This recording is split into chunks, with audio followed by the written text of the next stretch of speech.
ரீசெண்டா இல்ல இது ரீசெண்டா இல்ல. ஒரு 2-3 லைன் கொஞ்சம் வேற மாதிரி ட்ரை பண்ணலாம். புரட்டாசி மாசம் ஸ்டார்ட் ஆகுறதுக்கு ஒரு நாள் முன்னாடி, அதாவது 10 நாள் முன்னாடி ஒரே ஒரு தடவை பிரியாணி வாங்கி சாப்பிட்டுறலாம்னு நான் வந்த இடம் தான் இந்த பாடி ஹைவே ரோட்ல இருக்கிற நானி பிரியாணி கடை.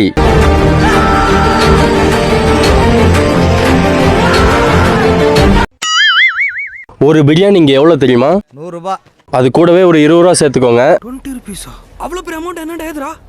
120 கொடுத்து பிரியாணி வாங்க போறோம். பிரியாணியில பெரிய லெக் பீஸ், அது கூடவே ஒரு சின்னதா ஒரு பீஸ், அதுக்கப்புறம் மேல ஒரு முட்டை, வெங்காய பச்சடி, அது கூடவே பச்சை துவையல் வச்சு கொடுத்துட்டாங்க. பிரியாணி சாப்பிடு. பிரியாணி எப்படி இருக்குன்னு கேக்குறீங்களா? பிரியாணி நல்லா தான் இருக்கு. என்ன கொஞ்சம் சூடு இல்ல. நைட் டைம்ல சாப்பிட்றதால சூடு கம்மியா இருக்குன்னு நினைக்கிறேன். கூடவே ஒரு 100 கிராம் சிக்கன் சூடா சாப்பிட்டுட்டு எல்லாம் பிளேட்டையும் ஃபுல்லா காலி பண்ணிட்டு கையையும் கழுவிட்டு இப்போ வீட்டுக்கு கிளம்பியாச்சு. இனிமே இந்த புரட்டாசி மாசம் ஃபுல்லா என்ன பண்ண போறோம்னா, ஆட்டு திங்க வேண்டிய வயசுல ஆடு திங்கிற இலையும் தலையும் தின்னுகிட்டு இருக்கு. கறி சொரு தின்னவெல்லாம் கம்முன்னு தான் இருந்தான். ஆட்டுப்பாலும் வேர்க்கலையும் சாப்பிட்டு வந்தா சுதந்திரம் வாங்கி கொடுத்தான். அதான் வாங்கியாச்சு இல்ல, முன்னுக்கு ஒரு வழி பாருங்க.